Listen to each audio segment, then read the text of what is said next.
War जो होता है ना, लिमिटेड वॉर, वो लिमिटेड नहीं रहता है, इसका चांस रहता है, फुल स्केल हो सकता है। हम्म। अपन कारगिल में लिमिटेड गिरे थे, हम्म। अपन ने 2 स्ट्राइक भी किए, पर किसी के हाथ में नहीं होता वो। और वॉर के बाद क्या होगा? एक और फिर वॉर होगी, वॉर का आफ्टर इफेक्ट। टेररिस्ट घुस जाएंगे। अभी बाढ़ तो लगा नहीं सकते पहाड़ में, बहुत टेक्नोलॉजी लगे तो कम कर दोगे, तो ये भी खत्म नहीं होगा। तो अपन कर किस लिए रहे हैं? इसलिए मैं इमीडिएट वॉर के पक्ष में नहीं हूँ, अपने को वेट करना चाहिए नहीं नहीं, इसमें वेट नहीं कि होना वहां चाहिए। पे मामला ऐसा हो जिस दिन आप किसी को उड़ा सकें, हाँ, उड़ा दे। आसिम मुनीर को उड़ा दो, बहुत ही बढ़िया रहेगा। हाँ हाँ उड़ा दो, आसिम मुनीर को उड़ा दो। हाँ, अपने रॉ अगर एजेंट लगाओ, सेट करो, नहीं नहीं, खत्म अगर करो। एक मिसाइल से उड़ सकता है गारंटी के साथ तो उड़ा दो, एक ही दाग निकलेगी। फिर ये कहने का हो गया हमारा काम, अभी उधर से कुछ नहीं होना चाहिए। जैसे अपना पायलट उधर गिर गया था, तो अभिनंदन। अपन ने बोला कि शाम तक उसको वापस करने का, नहीं तो आगे देख अपन लो, क्या करेंगे उसका, तो तुरंत कर दिया, बाइज्जत उनको एकदम लाया गया। वापस कर दिया। वैसा ही आसिम मुनीर को उड़ा दो। बिल्कुल। और तो वाकई ये है कि हम लोग एक ऐसे वक्त में जब आसपास हम देख रहे हैं कि नफरतें बहुत बढ़ आज रही मूड ही नहीं हैं जम और रहा ये है। हो रहा है। मूड ऐसा सब्जेक्ट है ना यार। नहीं नहीं, मतलब अब लग रहा है इसी बात को कि हम क्यों कर रहे हैं। ये तो मतलब है। इतनी, क्या बोला जाए। ये जरूरी है इस देश के लोगों को बताने का कि ऐसी घटनाएं होती रहेंगी, आपको सब्र से काम लेना ही होगा। बिल्कुल आपका इमोशनल रिएक्शन जायज़ है बिल्कुल। कि तोड़ दो, फोड़ दो, मार दो, बर्बाद कर दो, ये भी जायज़ है।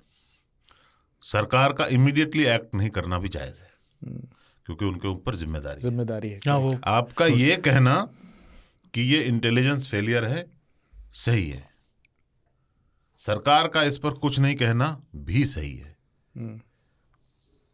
आपका ये कहना कि मोदी जी के टाइम में 3 बड़े अटैक हो गए, मोदी जी ने क्या किया, ये सवाल पूछना सही है, और मोदी जी का मौन रहना भी सही है। अभी अभी सब जख्म ताजा है। अभी आपने पॉलिटिक्स करनी है करो, आपने आउटरीच करना है करो, आपको पाकिस्तान के साथ युद्ध करना है या उसकी वकालत करनी है करो,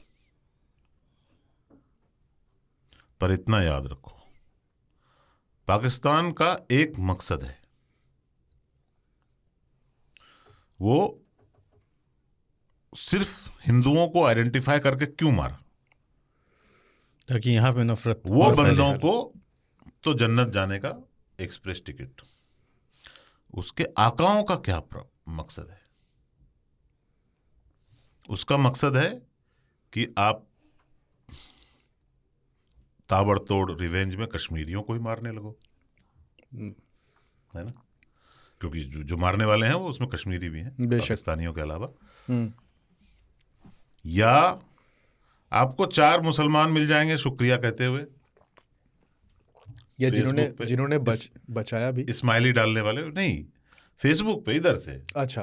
बोकारो का एक लौंडा शुक्रिया लश्कर, ठीक है, थोड़े कट्टरपंथी लाफिंग इमोजीज बनाने वाले 5% 10% ऐसे लोग हैं।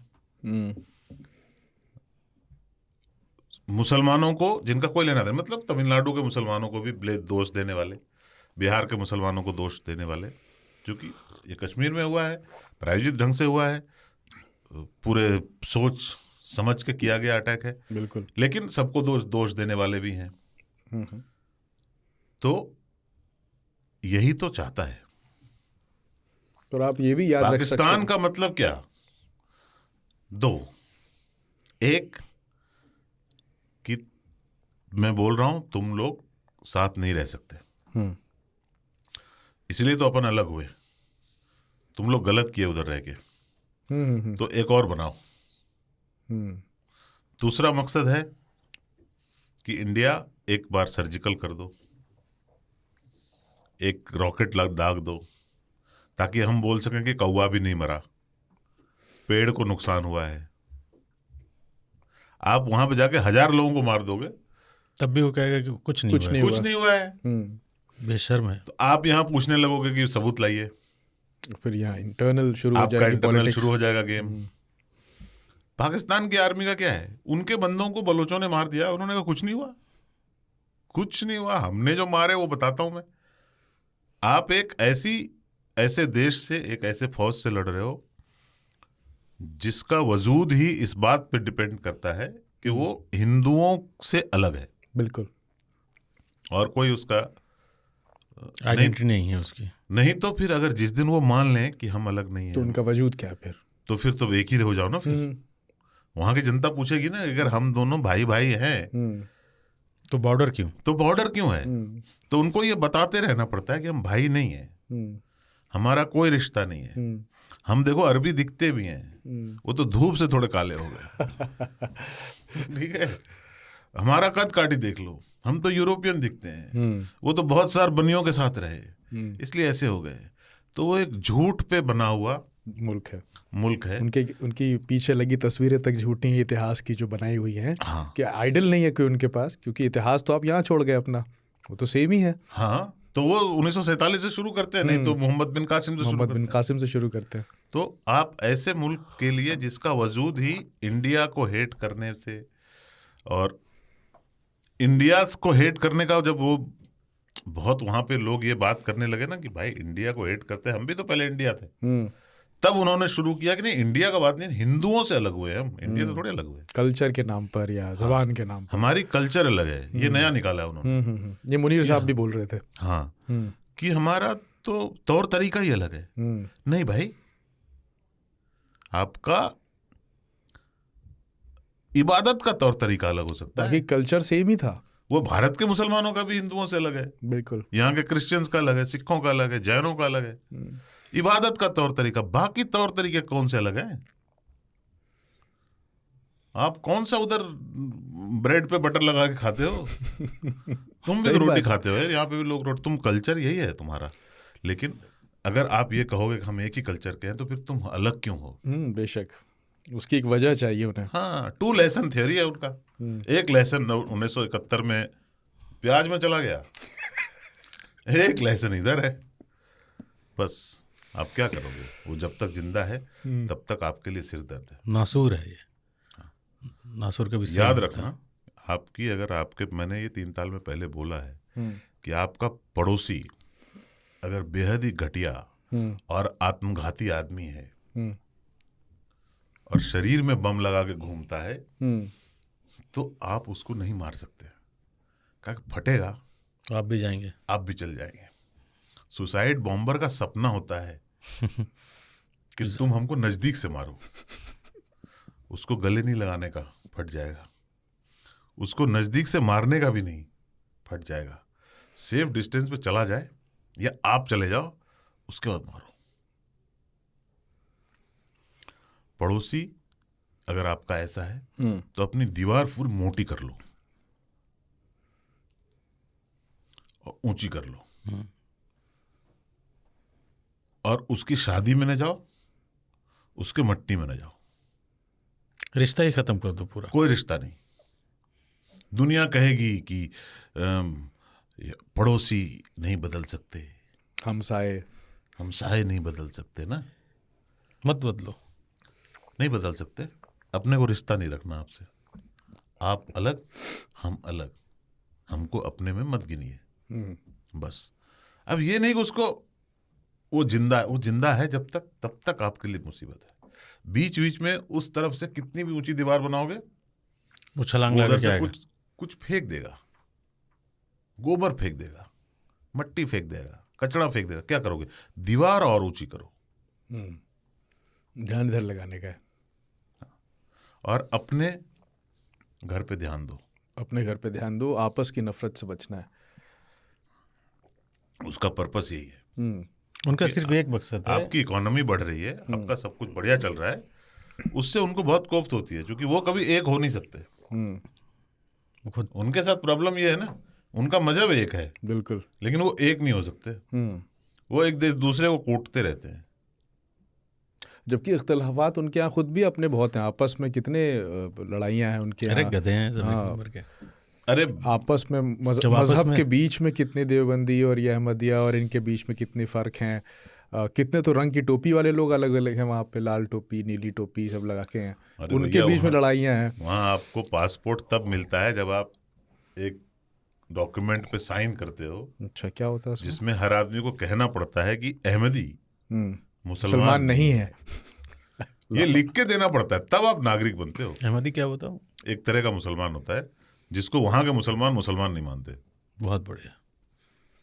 तो आपको लिख के देना पड़ता है, सरकारी दस्तावेज में आप लिख के दो, साइन करो कि ये मुसलमान नहीं है, ये कहोगे तब आप मुसलमान साबित होगे। और इसका उससे कोई लेना देना नहीं है, जबकि आप जो काम कोई करेंगे मतलब नहीं है। उसका- मैं अपना पासपोर्ट बनवाने गया हूँ, मेरा नाम ये है, मेरी फैमिली का ये ले लो। क्या नहीं, तुम मजाक ये है। भी लिख के दो कि तुम यहाँ के नागरिक हो, लेकिन वो हो उसके बारे में कुछ बताओ। बहरहाल अगले टॉपिक पे बात करने से पहले हाँ। मैं एक बार ये कहता हूँ कि आपस कश्मीर में- के लोगों को, जी कश्मीर में पहलगाम में जो लोग, जिन लोगों ने अपना परिवार का जी सदस्य खोया है, हम्म, उनको शब्दों से तो मनाया नहीं जा सकता, बिल्कुल भी नहीं था वो। पर वक्त लगेगा, हम्म, ये भरेगा। भारत ने,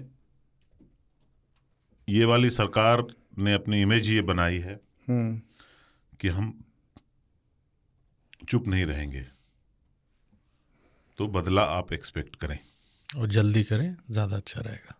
जल्दी, और वो तो सरकार पर निर्भर हाँ। करता है। बेशक। और वहाँ पे लोग ऐसे हैं जो इसमें ट्रेंड हैं, जो इसका आकलन करेंगे, उसकी तैयारी करेंगे, और वो होगा। और उनकी पाकिस्तान की फड़ी पड़ी है, अपने बॉर्डर पे उन्होंने एडवाइजरी जारी कर दी है, हाई अलर्ट पे है पूरा। बाकी सोशल मीडिया पे तरह तरह के बंदर मौजूद आएंगे। हैं, जी भेड़िए भी हैं और गिलहरियां भी हैं। उनका ध्यान से उनकी बातों को समझें, समझे। उन्होंने कोई चीज क्यों पोस्ट की उसको समझें। इसमें नितांत घटिया किस्म के भी अनपढ़ जाहिल लोग भी हैं। आपस में अच्छे से रहना है, नफरत जो फैलाई जाएगी इसके, क्योंकि वही लड़ाई झगड़ा कराना, नफरत वही फैलाना, उनका वही मकसद उनका है। उनका पर्पस है। और देखो, अगर- एक तो एंटी मुस्लिम फीलिंग जागेगी, हम्म, ठीक है, बेशक। ग्लोबल फिनोमेनन है वो सिर्फ इंडिया का प्रॉब्लम नहीं है। होता ही है। पूरी दुनिया का ये जिहाद और जिहाद के कारण, मतलब ये जिहादी तत्वों द्वारा किए गए अटैक्स डिफरेंट कंट्रीज में हुए हैं, और उसके कारण उसका एक रिस्पॉन्स, फिर उसका काउंटर अटैक, फिर उसका अटैक, इसके चलते हम देख रहे हैं कि मतलब इस सदी के शुरुआत से ही पूरी दुनिया में एक ग्लोबल एंटी मुस्लिम फीलिंग में राइज हुई है। कुछ लोग उसको इस्लामोफोबिया बोलते हैं, कुछ लोग उसको सिर्फ एंटी मुस्लिम हेटरेट बोलते हैं। जी कुछ ऐसे सत्य हैं जिससे कोई भी इनकार नहीं कर सकता, पर मुसलमानों को डिफेंसिव होना पड़ता है क्योंकि इस तरह की फीलिंग्स बहुत वाइड स्प्रेड है। बिल्कुल। कुछ सुधार की बातें हो रही हैं जो MBS कर रहे हैं सऊदी अरेबिया में, पर उनका मुल्क, उनकी सोच का मुल्क है। दूसरा बात, वो कुछ भी जबरदस्ती करवा सकते हैं, ऐसा हर देश में पॉसिबल नहीं है। तो आपको हमेशा सतर्क रहना पड़ेगा कि आपका जो रिस्पॉन्स है वो किस चीज से ड्रिवन है। आपको जिहाद से प्रॉब्लम है, आपको वायलेंट जिहाद से प्रॉब्लम है, आपको किसी एक्सट्रीमिस्ट आइडियोलॉजी से प्रॉब्लम है, या आपको मुसलमान से ही प्रॉब्लम है। क्योंकि अगर मुसलमान से ही प्रॉब्लम है, जी किसी के नाम से ही प्रॉब्लम है, तो एक बहुत बड़ा प्रॉब्लम है।